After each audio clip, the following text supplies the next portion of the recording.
Почитувани пријатели, ве покануваме да бидете дел од утринската програма Глас на надежда. Секој ден, од понеделник до петок, во 8 часот и 30 минути со Томе Трајков. На Facebook страната на Глас на надежда. Ке имате прилика да слушате утринска порака, совети за здравието, животни, приказни, рецепти за готвење, гости во студиото и многу други интересни работи. Ве очекуваме.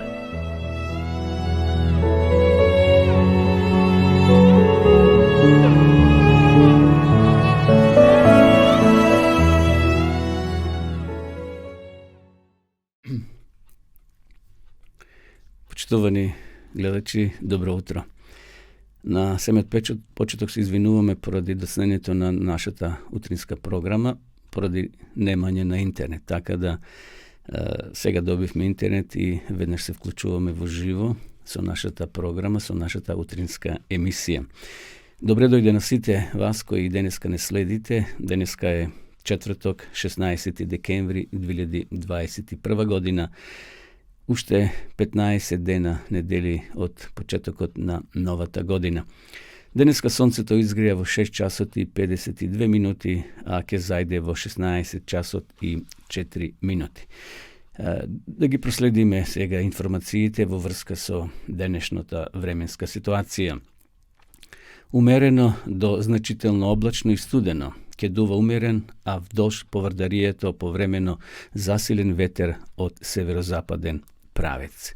Температурата ќе се движи од -7 во западниот дел на нашата земја до -1, во Скопскиот регион од -2 до 6, во Кумановскиот регион од -4 до 4 степени, во Беровскиот -6 до 2 степени, Гевгелија +2 до 10, во Теквишијата -2 до 5 утрово, во Кавадарци е 1 степен плюс. Во Пелагонијата ќе биде од -4 до 4 и во Охридскиот регион од -2 до 5 степени. Што се однесува до утрешната прогноза, ќе биде нешто слично што се однесува до температурата, а прогнозата гласи повремено облачно со умерен до засилен ветер од северен правец, особено вдолж поврдарието.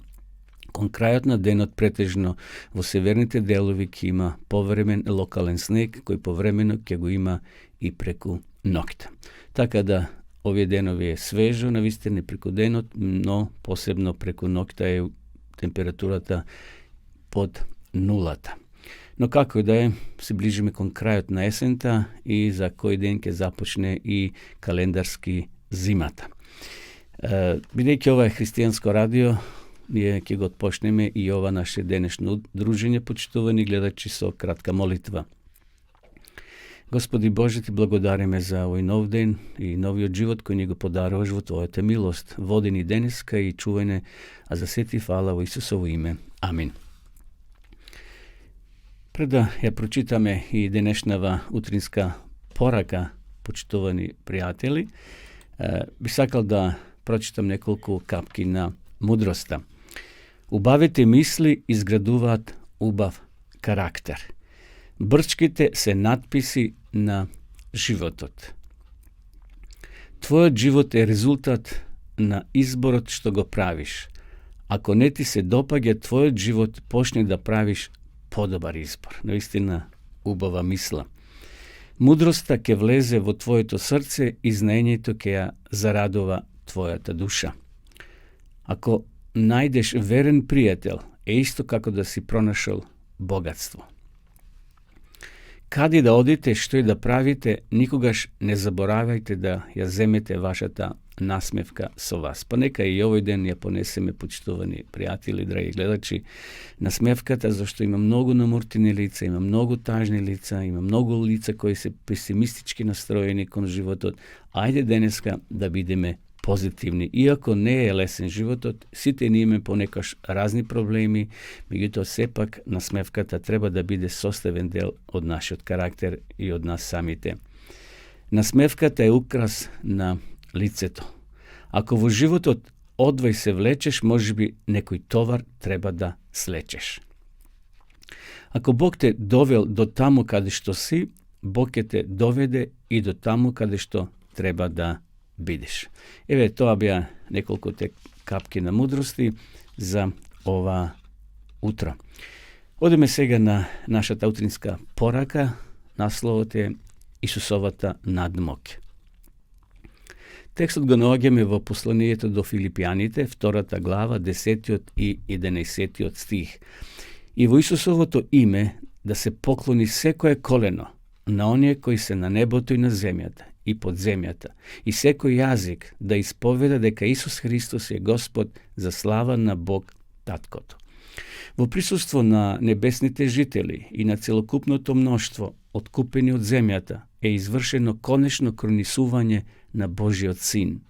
И сега облечен во возвишено величество и сила, царот на царевите изрекува пресуда над побунетите против неговото владење. Ја објавува правдата над оние кои го престапувале неговиот закон и го гнетувале неговиот народ. Штом Исусовото око ќе ги погледне грешниците, тие ќе станат свесни за секој свој грев што го направиле во својот живот. Над престолот се појавува крст и како во панорама се прикажуваат настаните поврзани со искушението на Адама и со ред се што се случувало во поголемиот план на спасението. Сите грешници на светот стојат пред Божиот суд, обвинети за највисоко предавство против небесното владење. Нема никого да ги брани, тие немаат оправдание и над нив е изречена пресуда, вечна смрт. Сега на сите им е јасно дека плата за гревот не е саканата независност и вечен живот, туку робување, пропаст и смрт. Сатаната се чини дека занемел, додека ја посматра Христовата слава и величество. Тој како некогаш бил ангел заслонувач, си спомнува од каде паднал. Сијајниот херувим, синот на зората, колку се изменил, колку се расипал. Сатаната увидува дека неговиот самоволен бунт го онеспособил за небото. Тој ги вежбал своите сили за војна против Бога. Небесната чистота, мир и единство сега за него би биле најголемо мачење. Неговите обвинувања против Божјата милост и праведност сега се замолкнети. Срамот што се обидел да го префрли врз Господа во целост паднал врз него. Зато ја признава својата осуда, имајќи ги пред очите сите факти на големата борба, целата вселена. Како оние што му станале верни, така и оние што паднале едногласно извикува: праведни и вистинити се твоите патишта, цару на народите. Еве, почитувани гледачи, ова беше утринската порака, во која уште еднаш писателот не подсетува на тие последни мигови и часови кога Христос веќе ќе се појави нова планета. Едни ќе кажат: еве го нашиот Господ кој го чекавме, а другите ќе кажат: паднете планини и гори, да не го гледаме лицето на оној кој доаѓа. Овде вели дека во Исусово име ќе се поклони секое колено, дури оние кои го отфрлиле за време на својот живот.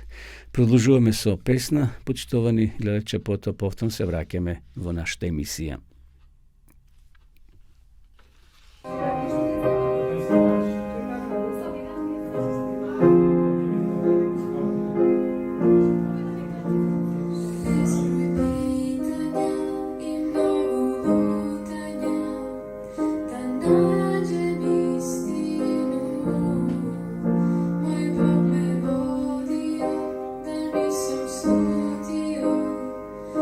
Odkryjam mi swój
Еве повторно назад во емисијата, почитувани гледачи. Продолжуваме во живо. Малку денеска имавме технички проблеми, немавме на почетокот интернет, но еве сега е се во ред и продолжуваме со нашата утринска програма во живо, директно од студиото на Радио Глас на надежта од Кавадарци. Бидејќи се ближи крајот на ова календарска година, а ќе започне нова година, би сакале да ви подариме нешто за сите вас, почитувани гледачи кои редовно не пратите. Сакаме да ви подариме еден убав маркер на кој пишува срекна нова 2022 година и еден убав библиски текст: не плаши се, јас сум со тебе, јас сум твојот Бог. Значи, овој маркер сакаме да ви го подариме, доколку ни се јавите, а ние ќе ви го испратиме во писмо преку пошта. Така да овој маркер ќе го имате, еве може да го прочитате и на самиот екран. Значи, со ова ќе ви ја честитаме новата година и ќе ви посакаме обилни Божи благослови, да Господ не чува според неговото ветување. Продолжуваме со нашата следна рубрика. Зборуваме за вредноста и значењето на молитвата. Ги пратиме искуствата на господинот Роже Монро, напишани токму во неговата книга Неверојатни одговори на молитвата. Значи, тоа е таа книга од која земам ја делови и ви ги пренесувам секое утро во нашата емисија. Денеска насловот е Исусовиот одел за интензивна нега. Многу искуства има, но поради времето ние сме ограничени, ќе ви пренесуваме само по неколку интересни моменти од оваа книга. Додека ги проучував моќта и влијанието на посредничката молитва во Библијата и списите на Елена Вајт, заклучив дека секој човек треба посебно да се подготви за успешно управување со службата на молитвата. Оно што ни е неопходно и што треба да го примиме е ум сличен на Исусовиот. Имајте ја во себе истата мисла која беше и во Исуса Христа, вели апостол Павле во Филипјаните 2 глава 5 стих. Кога Ефтих падна од 3-тиот кат долу и беше подигнат мртов, Павле можеше да каже: не грижете се, затоа што душата негова е во него. Тој често доживувал видни одговори на своите тивки молитви, така што несомнено знаел дека Господ го слушнал крикот на неговото срце и додека низ скалите трчал кон настраданото момче. Можам да замислам како вели: драг Исусе, ти си Господ и можеш да го направиш невозможното. Те молам, преобрази ја ова несреќа, така што твојот народ може да го воздигнува твоето свето име на состаноците на благодарноста, кои ќе продолжат се до крајот на нивниот живот, секогаш кога ќе се сетат на ова случување. Ти благодарам, Господи, за Твојата љубов и за Твојата милост. Така почнав да се молам Светиот Дух да го обедини мојот ум со Христовиот. Меѓутоа, по некое време Духот Божи ме доведе до сознание дека јас сушност не знам што барам и дека Бог не може да ни одговори на се додека не се молиме конкретно. Значи, пораката од овој краток извештај, почитувани гледачи, кога ние се молиме, не треба се молиме општо. Не е греф и така да се молиме, но Бог бара конкретно да споменеме име, настан, прилика, кога нешто бараме од Господа. Значи, конкретно со име и со презиме тоа да го пренесеме пред Бога кога се молиме во молитва. Така почнав да се молам Светиот Дух да го соедини мојот ум со Христовиот. Меѓутоа, по некое време Духот Божи ме доведе до сознание дека јас сушност не знам што барам и дека Бог не може да ни одговори на се додека не се молиме конкретно. Од тоа време моите молитви добија сосема друго значење. Не употребував повеќе нејасни реченици како: Господе, те молам, благослови ја ова личност. Наместо тоа барав Бог да ја благослови таа личност на посебен начин, така што тоа ќе можам и да го видам како одговор на моите молитви. Како посебен доказ да го барав, што го барав да се случи пред моите очи.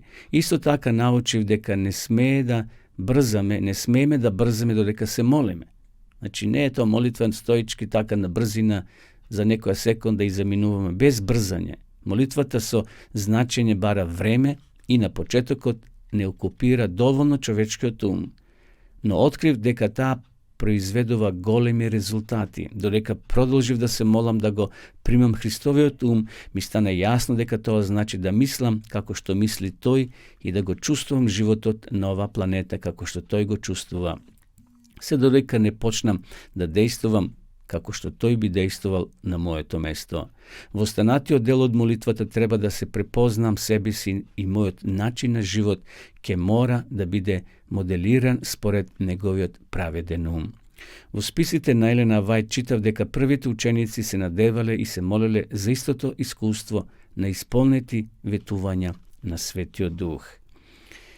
И сега, еве ќе прочитам едно искуство од господинот Роже Монро.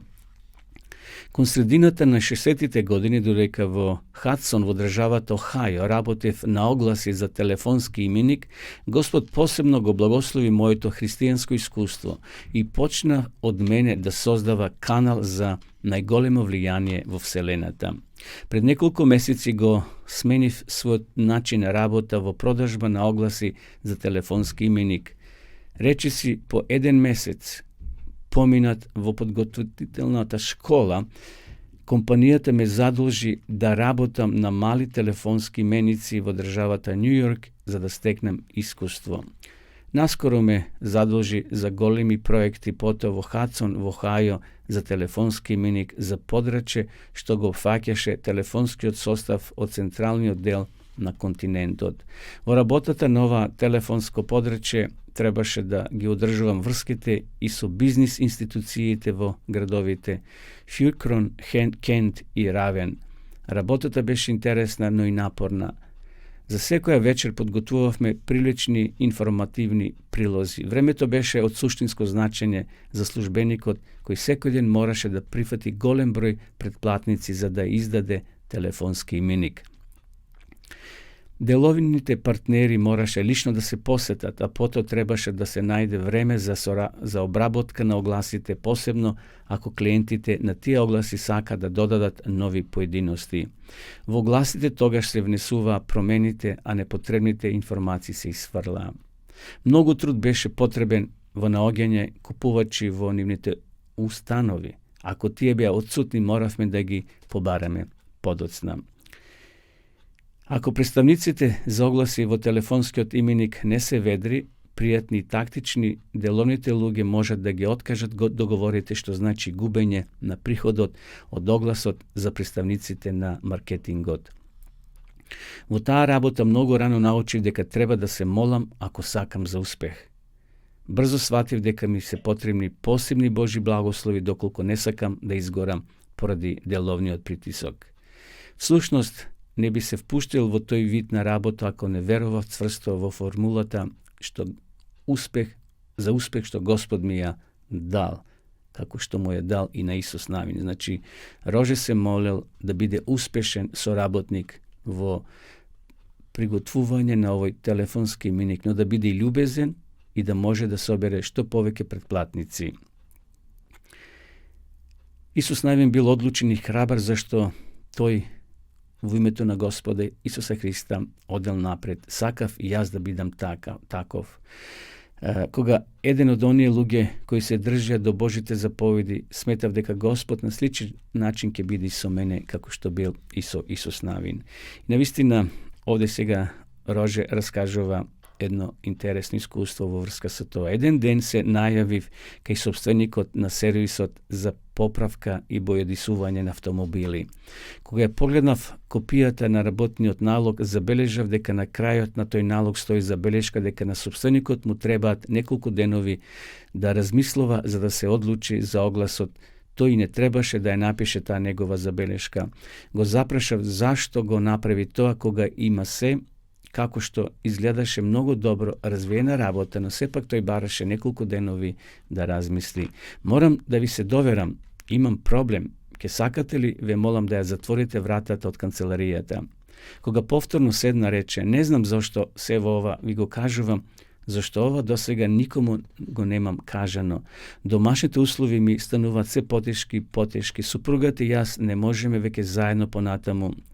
И дојдено веќе дотаму да размислуваме за затварање на работата и селење во Калифорнија со својот 16 годишен син и размислувам и за развод. Тоа е причината зошто не ми е лесно да донесам конечна одлука за оглас во телефонскиот именик, се пожалил соговорникот. Со оглед на големината на мојот дневен план и стекнатото искуство, најдобро што требаше да направам во овој случај беше да го откажем огласот на овој клиент со објаснување дека неговиот оглас сепак може да се објави ако тој за тоа се реши дополнително, па тоа ми го јави на телефон пред да биде именикот предаден во печат. Така не би морал повторно да доаѓам кај него и да го трошам времето на менето за продажба на огласниот простор за други компании. Меѓутоа, тоа не го направив затоа што ги слушнав неговите познати зборови. Тој живееше и се молеше не за себе, туку за другите. Донесов цврста одлука да го растоварам тој човек, додека за него тивко се молев. Тогаш го запрашав дали би ми раскажале како се тоа почна така непожелно. И сега човекот ја раскажува својата животна историја, како дошол до одлука и да се разведе, да го прекине бизнисот и да се пресели во Калифорнија. Дали се обидовте да побарате професионален брачен советник? Да, рекол човекот, минатата година. Тоа помогна кратко време, но низиниот гнев се врати. Ви кажувам, таа веќе не е истата личност која со години ја познавам, мисли неговата сопруга. Таа навистина може да биде добра, но потоа без причина низиниот карактер се менува и таа станува злобна и непријатна. Едно знам со сигурност, а тоа е дека не можам повеќе да продолжам со таквиот живот. Сакав да му зборувам за Бога, но тоа не го направив, затоа што во таа подготвителна школа, зона работа, инструкторите ни потенцира дека религиозните и политичките разговори со странките се против правилата на службата и дека работното време е посветено исклучиво на работата. Наместо тоа реков дека за 2 недели повторно ќе навратам да видам дали одлучил да го даде својот оглас. Тој се сложи за таквиот предлог и што ми ја напуштив неговата канцеларија, си ветив дека во молитвата ќе се молам за овој брачен пар. Господе им помогне. Човекот ми се заблагодари што му посвети внимание за неговите тешкоти. Што се случило понатаму со ова случка, со овој брачен пар, почитувани гледачи, ќе слушнеме во утринската програма. Затоа следете не и утре во 8 часот и 30 минути. А сега продолжуваме со уште една песна, а потоа се враќаме повторно во живо во нашата програма.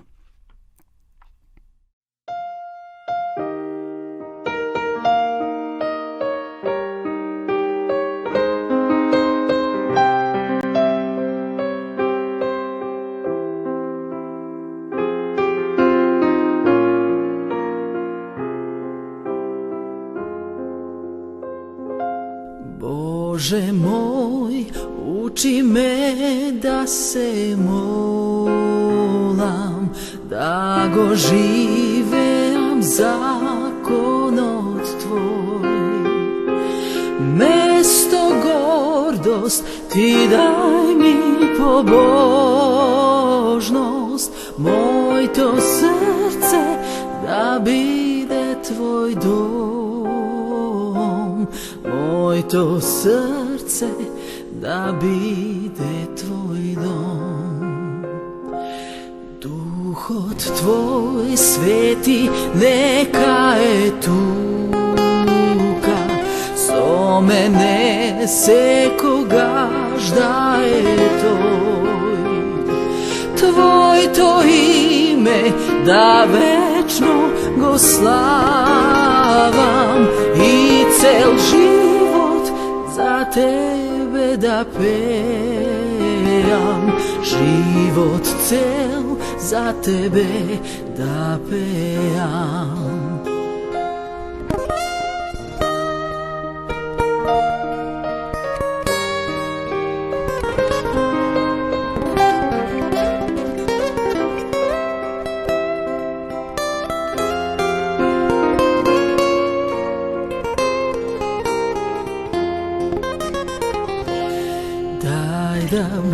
bližni od svoj, jaz go sakam, čekam i da proštevam so ljubov jas. Site neka se čudat i vidat, deka život svoj davam za tebe. Život svoj davam jas za tebe. Site neka se čudat i vidat, neka život svoj davam za tebe. Život svoj davam jas za tebe.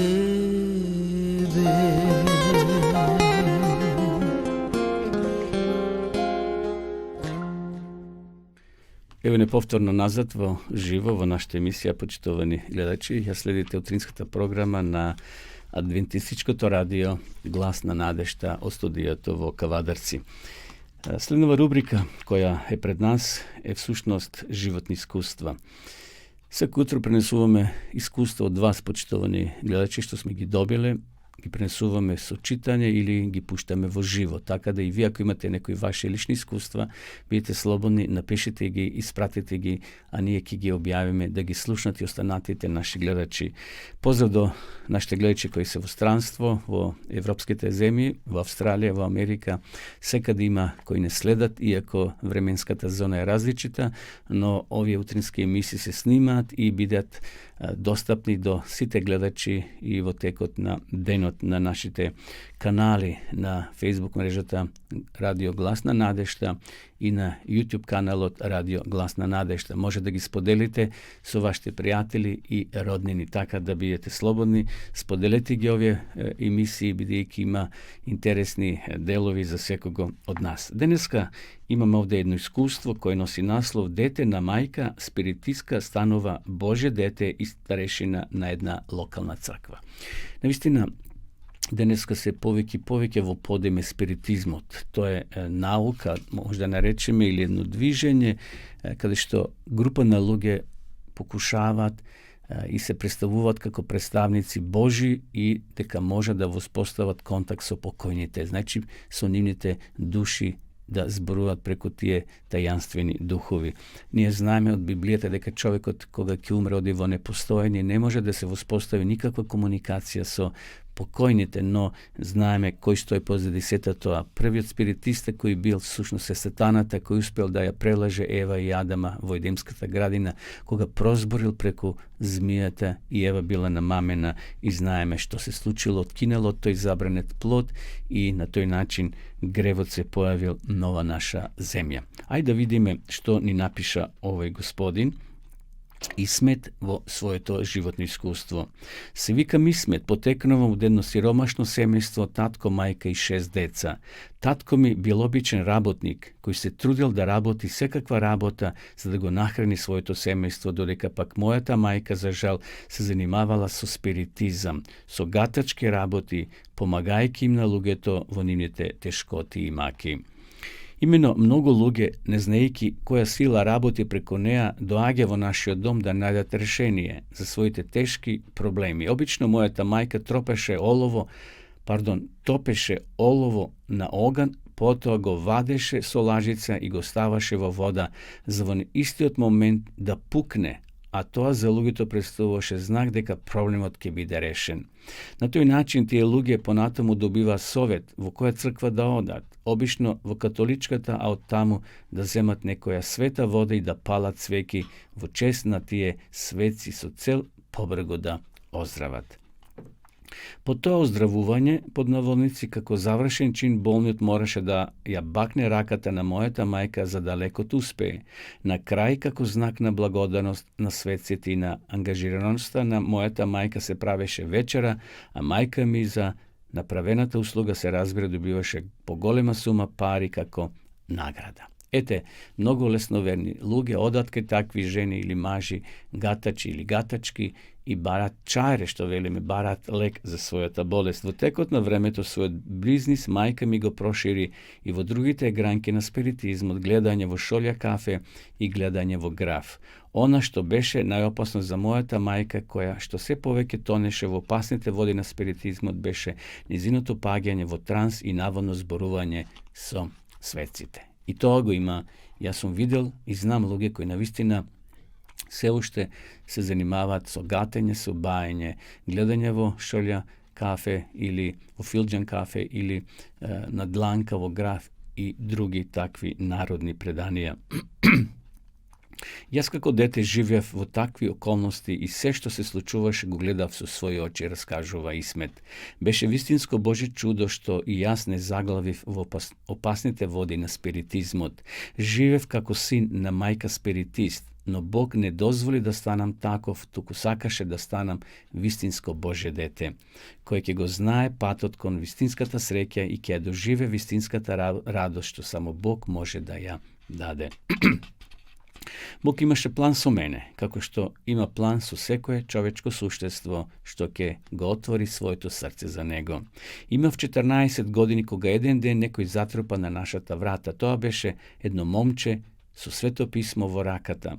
Мојот најдобар пријател, кој неодамна го запознал Бога и меѓу првите дојде кај мене за да го сподели ова свое ново убаво и незаборавено искуство. Значи, негов личен пријател го запознал Бога, добил свето писмо и сега дошол кај Исмет да се пофали и да му понуди и тој да набави Библија или свето писмо. Мојот најдобар пријател Лили со целото своје срце се трудеше да ми ја пренесе Божјата љубов, планот на спасението и библиската наука. Се молеше за мене, проучуваше со мене, ми повикуваше на богослужение и ми беше како вистински ангел. 2 години ја проучувавме Библијата со Лили. Добив солидна основа и добро ја запознав Божјата волја. Прва моја работа што одлучив да ја направам откако се запознав со библиското учење е да ја споделам радосата вест со мојата мајка. И сега да видиме како ќе изреагира мајка му на Исмет. Изборував дека тоа се лажни ѓаволски духови кои сакаат да ги заведуваат сите луѓе на нашата планета, но за жал таа продолжи по тој пат, без да размислува каде ќе стигне. Уште цели 2 години до својата 18-та година изборував за Божјата волја, но таа не послуша. Имаше само една желба да се оженам, а тоа го направив кога имав полни 18 години, зашто многу ја сакав и затоа што беше пред умирање. Боледуваше од многу прогресивен рак во главата, па мошне бргу само по 6 месеци од мојата свадба таа почина. Бог работеше над целосното обратување на моето срце за да сторам завет со него со библиско крштевање, но јас се уште немав донесено конечна одлука. Веќе 5 години ја познавав библиската вистина, но се уште немав одлучено да направам завет со Бога. Бев окупиран со некои мои лични работи и проблеми. Притиснат од економската криза со мојата жена и мојот втор син ведат, а првиот му починал при самото раѓање. Во 1994 година заминавме за Германија како азиланти. Таму во Германија заборавив на Бога. Живеев како што мене ми одговараше. Ако не успее со тешкоти да ти го загочи животот, ѓаволот се обидува со добри работи, со задоволство и уживање да го одвлече вашето внимание од Бога. Тоа го направи за мене во Германија, раскажува Исмет, но Бог повторно се вмеша во мојот живот. Овој пат на потежок начин морав да ја научам лекцијата која што Бог сакаше да ја научам многу полесно. Ми дојде декрет сам да ја напуштам Германија во рок од 24 часа. Јас не го сватив тоа сериозно, меѓутоа тие навистина беа сериозни. Дори сега разбирам зошто тоа беше добро за мене. Дојдоа, ме фатија и ме стрпаа во затвор. Отеднаш се промени. Мојата визија за подобар и побав живот во Германија потона во вода кога ме ставија во затвор. Се вратив во уште посурова реалност. Бев затворен меѓу решетките и не гледав никаква можност да излезам од таму. Обично луѓе со месеци и месеци биле задржувани во затвор, додека не излезат на слобода. Во тие тешки моменти се сетив на Бога. Зошто морав да поминам лоши работи во животот за да го побарам Бога? Во него гледав единствена надеж за моето избавување. Му се молев со целото мое срце. Времето поминуваше без Бога. Пред да дојдам во затвор, ме доведе во таква состојба дури и да се посомневам во Божето постоење. Но сега се молев со следниве зборови. Господе и Боже мој, ако те има, ако постоиш и ако ме слушаш, те молам, извади ме од ова неволја, а јас ти ветувам, кога ќе стигнам дома, ќе ти служам од цело срце и ќе направам завет со тебе и ќе се крстам. По 28 дена поминати во затвор, Господ ми ја отвори вратата на затворот и повторно ми ја врати радоста на животот. Кога стигнав дома, повторно почнав да ја проучувам Библијата. Го исполнив своето ветување. Уште еднаш ги проучив основните вистини на Светото писмо и донесев одлука во август 1996 година. Заедно со мојата сопруга и уште 18 други луѓе направив завет со Бога во Охридското езеро. Потоа ја добивме и нашата ќерка Девора и со цело срце денес му благодарам на Бога за изобилните благослови кои тој ни ги дава. Еве, почитувани пријатели, ова беше, може да кажам, животното искуство на овој човек. Интересно. Гледате колку сме ние како грешни луѓе, кога нешто не е добро, кога нешто не е убаво, брзо забораваме на Бога. Бог понекогаш дозволува да го допреме дното, за да сватиме дека без Него не можеме да живееме. И затоа, ако и ние или вие, почитувани гледачи, имате некое ваше животно искуство, слободно напишете го, слободно доставите го до нашата редакција, а ние ќе го објавиме, ќе го прочитаме, за да се охрабрат уште многу други луѓе кои, верувам, имат слични такви искуства. Биле со Господа, ја проучувале Библијата, но во еден миг се одвоеле од разни причини. Може би се ожениле, може би се омажиле, може би завршиле школа и сега имат еден друг животен правец, меѓутоа никогаш да не го забораваме Бога. Без Бога е невозможно да се биде радостен и среќен на ова наша земја. Продолжуваме со нашата утринска програма во живо, почитувани пријатели. Поздрав до сите вас кои во меѓувреме се вклучивте. Денеска доцневме од технички причини, но еве сега ја следите во живо нашата утринска програма која се имитува секој утро од понеделник до петок во 8 часот и 30 минути. Следува рубриката за здравјето. Сега е веќе зима доаѓа, студено е и се појавуваат различити алергии. Не знам дали сте алергични на нешто, но во текстот кој денеска ќе го споделам со вас и кој го имам, ќе ни помогне да сватиме што се тоа алергии. Тоа е нетипична реакција на човекот на некој вид материја која нормално е безопасна за другите луѓе. Субстанциите кои предизвикуваат алергија се нарекуваат алергени. Алерген е всушност која било животинска, билна или хемиска материја која предизвикува прекомерна реакција на одбранбениот организам на субстанции кои сами по себе не се штетни. Доста луѓе знам и ги познам кои се алергии на прашина, на сонце, на студено, на некоја храна или слично. Но, ете, медицината укажува како да се заштитиме и да бидеме соодветно научени во тие моменти како да се заштитиме. Како настанува алергиската реакција? Кога телото ќе дојде до допир или во допир со алергентите, тие се врзуваат со веќе создадените антитела, кои настанале како реакција на одбранбениот состав. Тој се нарушува и доаѓа до непотребно и прекомерно создавање антитела. При тоа се ослободуваат медиатори на воспалувањето, кои ги предизвикуваат симптомите на алергијата. Со други зборови, доаѓа до нарушување на функцијата на имунолошкиот систем. Затоа алергијата може да се опиши како незгода во која се нашол нечи имунолошки организам. Нападот е предизвикан од вкупната материја i kako posljedica na sve to antitelata može da se spojat со тугите субстанции за да го неутрализират нивното штетно дејствување. Кај алергичните луѓе, имунолошкиот систем создава антитела против нештетните субстанции како што се прашина, полен, вид храна и така натаму. Прашината. Повеќе од половината алергис ги причинува еден вид микроорганизам од домашната прашина, наречен грина или дерматофагиоид, односно преведено на народен јазик кожојадец. Значи, кога се чешеме по кожата. Тој всушност живее во отврланите лупешки на човечката кожа, кои представуваат негов единствен извор на храна. Нешто за полените. Зашто има луѓе кои си на пролет алергични на разни полени. Не постои човек што не се радува на пролета. Меѓутоа, овој период е познат и по појавата на голем број алергии кај луѓето. Сезонските алергии се многу чести кај нас од причина што имаме аеропалинолошка контаминација со многу поленови зрна.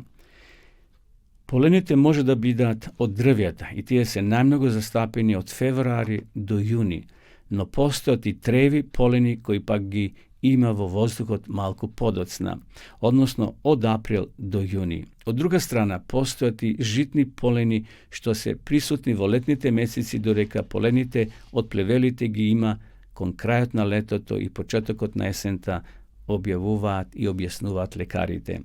Токму поради ваквата богата контаминација со полени потенцира тие во Македонија има висок пораст на алергенски болести предизвикани од овие видови полени. Најчесто се појавуваат алергискиот ринитис и алергиската астма, честопати во комбинација со кожни алергиски реакции во форма на антописки симптоман комплекс. Алергиите се главна причина за лошото здравје кај децата, но и кај постарите. Има разни облици на алергии, сега поради времето не можеме се да прочитаме, но еве на крајот уште неколку совети. Ако сакате, кога станува збор за цвеќења кои ги одгледуваат претежно жените во своите домови, еве неколку совети. Прочитајте кои цвеќења, а кои зеленчуци прават алергија. Ако сакате да одгледувате собни цвеќења или да ја дотерувате градината, добро е претходно да се подсетите кои растенија кога ќе се допред предизвикуваат дерматози. Најопасни се јаглика, сончоглед, ружа, карамфил, аргуми, киви, хризантема. Дозволен е само еден допир со нив за да создаде реакција на кожата. Реакциите ги предизвикуваат терепенинот, аргуменот и други субстанции што се содржаат во нив. Постојат неколку вида зеленчук, за кои никогаш нема да поверувате дека може да направат алергија, особено на раците. Така, лукот, кромидот, па дури доматите може да предизвикуваат непријатна изненадувања на нашата кожа. Алергијата најчесто се јавува на прстите, на готвачите или на луѓето кои се во постојан допир со алергиите на овој зеленчук. Еве, денеска споделивме информации, почитувани гледачи, во врска со алергиите, кои можеби доста од нас се чувствителни на разни работи и затоа се појавува алергија. Продолжуваме понатаму со нашата програма, ќе слушнеме сега уште една песна, потоа повторно ќе се вратиме во живо во нашата програма.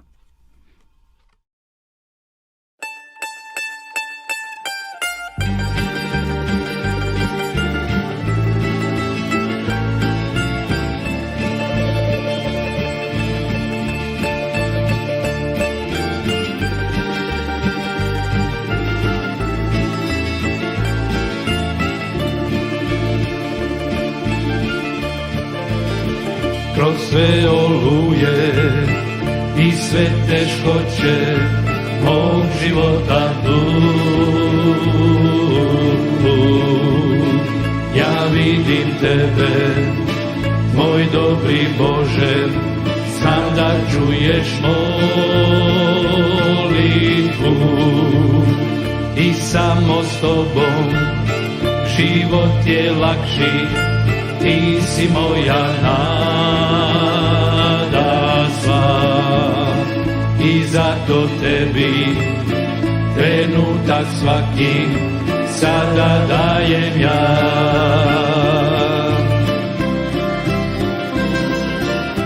Sa tobom idem dalje ja, kroz bure ovog svijeta zla, da tebe slavim Bože, nek je to želja jedina. Sa tobom idem dalje ja, kroz bure ovog svijeta zla,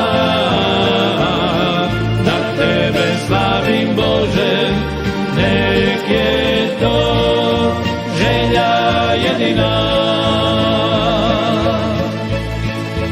Što je ostala,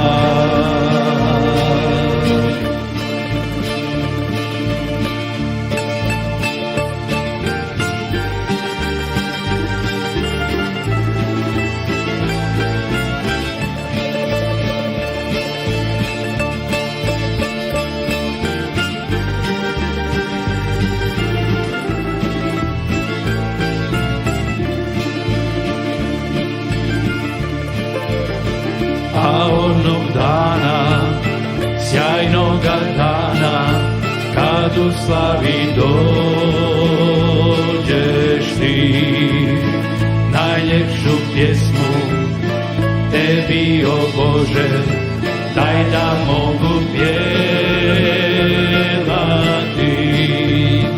a sve do tada nek moja radost bude svjetlo drugima. I zato tebi trenutak svaki sada dajem ja.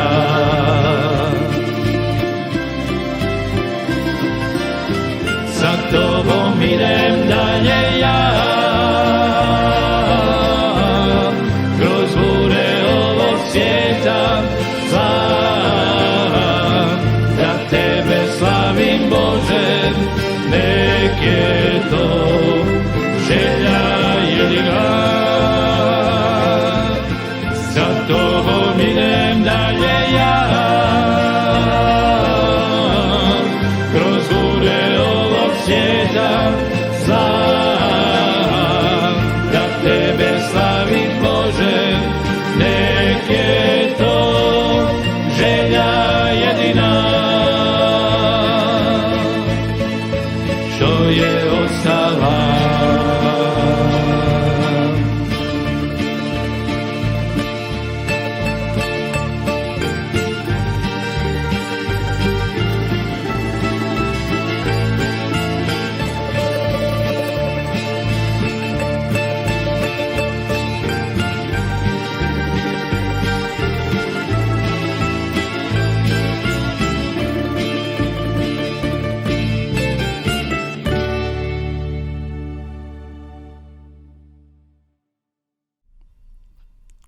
Еве неповторно уживо во нашата програма, почитувани гледачи.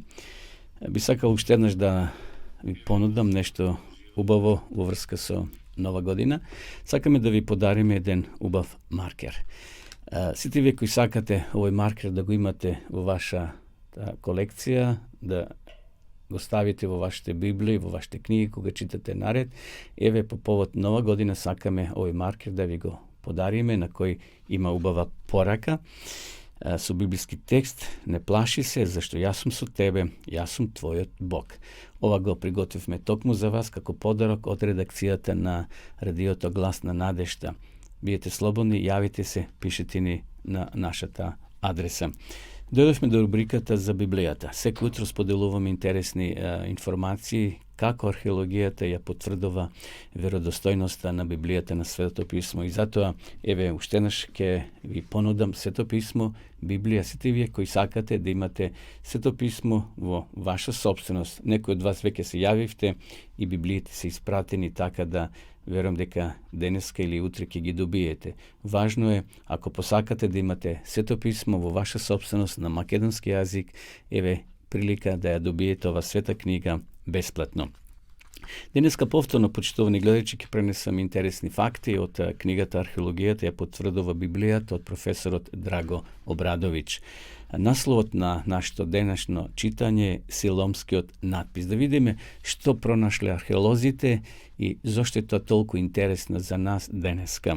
Во старо време, одлуките за основање на нов град се темелеле врз проценките за поволна стратешка положба и за богати извори на вода во непосредна близина. И сосема нормално. Кога градовите во старо време биле подигнати, значи се барала добра локација, да биде поврзана со добри патишта, да има и доволно извори на вода. Прастариот град Ерусалим ги задоволувал сите овие услови. Во Кедронската долина источно од гората Офел се наоѓал обилен извор на вода за пиење. Тој извор во Стариот Завет се викал Гион. Тој е текст Царевите, прва глава, 33 стих. Христијаните денес го викаат Момин извор, а муслиманите извор Скала. Полошиот цар Ахаз и неговото уште полошо владење на престолот во Јуда во 715 година пред нашата ера стапува неговиот син на власт Езекија. Тој бил добар владетел и вовел многу напредни промени. Извесно време Езекија бил верен вазал на тогаш мощна силната Асирија. Под водство на Езекија царството на Јуда станало посилно и понапредно, што го навело Езекија да се побуни против асирскиот цар Сенахирим, откажувајќи му послушност и лојалност. Очекувајќи асирците да се вратат како освојувачи, Езекија почнал да ги засилува тврдините на градот Ерусалим. Едновремено се посоветувал со кнезовите и со јунаците за да ги засипе водните извори што беа надвор од градот. Собрал големо мноштво работници да ги засипаа сите извори и потокот што течеше сред земјата зборуваа зошто асирските цареви да најдат толку вода која ќе дојдат. Бидејќи го засипале горниот извор на Геонската вода, Езекија водата ја сврте на западната страна од Давидовиот град, низ денес познатиот прокоп кој ја води водата од Моминскиот извор до Силомскиот рибник. Тоа го пишува во Библијата, почитувани гледачи. Тунелот низ кој Езекија водата ја спровел во градот се смета за најголем градежен потфат на древниот Билиски исток. Најпрво го изградил Силомскиот рибник во југозападниот дел од Ерусалим, планирајќи потоа да го сврти потокот Гион од стариот или долниот рибник. Тоа место денес се вика Биркет ел Хамра, во Силомскиот рибник низ Силомскиот тунел. Значи, ете како тој спровел вода, подземја, тогаш немало цевки пластични, како денеска, но копале канали, со камења го градувале, да водата стигне во самиот внатрешен град на Ерусалим. Со прокопот на Езекија Ерусалим се снабдува со вода се до денешен ден. Должината на тунелот изнесува 534 метра, вистината е 2 метри, а ширината во некои делови само 50 сантиметри. Имав задоволство со помош на свеќа да поминам низ целиот тунел, газејки вода над колениците. Прв модерен истражувач на тунелот на Езекија бил американскиот научник Едвард Робинсон, кој со еден од свој пријател го испитал во април 1838 година. Тие утврдиле дека тунелот наместа е прав, а наместа криволест. Причината за неправилноста на тунелот на Езекија уште не е позната, но се претпоставува дека копачите правиле кривини за да ги одбегнат царските гробови што се наоѓале во непосредна близина или едноставно се обиделе да ги следат пукнатините во карпите заради полесно прокопување. Научниците утврдиле дека еден работник почнал да копа од едната од натрешната страна на градот, а друг од надворешната страна на зидовите. Се работело постојано, бидејќи во тунелот можело да копа само еден човек. Дури во 1909 година, група инженери на чело со англичанецот Паркер со големи трошоци од 25.000 англиски фунти го исчистиле целиот тунел, враќајќи му ја првобитната ширина и висина. Иако тунелот на Езекија и Селомскиот рибник сами по себе се интересни, многу се помили поради исклучителното откритие на влезот во тунелот откај Селомската страна на оддалеченост од околу 6 метри од влезот. Имено во јуни 1880 година некој момче се лизнало и паднало во водата. Кога станало, забележало надпис над зидот од тунелот на околу 1 метар висина од падот. Надписот бил долг 75 сантиметри. Пишуван е со негован класичен евриски јазик и писмо и се до пронајдувањето на Гесерскиот календар во 1908 година, тој бил еден од најстарите евриски надписи. Селомскиот надпис е врежен со писма што датираат од времето на царот Езекија и наполно е сигурен дека овој надпис настанал во 70-та година пред нашата ера. Во таа година е прокопан и тунелот. Еве, почитувани пријатели, драги гледачи, ово беше само дел од ова интересно четиво кој го пренесуваме од книгата Археологијата ја потврдил Библијата. Значи, и овој надпис што е пронајден покажува за тој тунел, за тој прокоп кој го направиле луѓето во времето на царот Езекија да се снабдуваат вода од изворите внатре во самиот град. Уште еднаш археологијата ја потврдува веродостојноста на Библијата, на Светото писмо. Еве, драги гледачи, полека дојдовме до крајот на нашата денешна утринска програма. Ви закажувам нова средба, последна во оваа седмица, утре е петок, ќе имаме повторно дружење. Се надеваме дека ќе немаме проблем со интернетот и ќе отпочнеме на време во 8 часот и 30 минути. Ви посакувам да имате убав, благословен ден, бидете одговорни, чувајте се и се гледаме утре повторно. Секое добро и пријатно.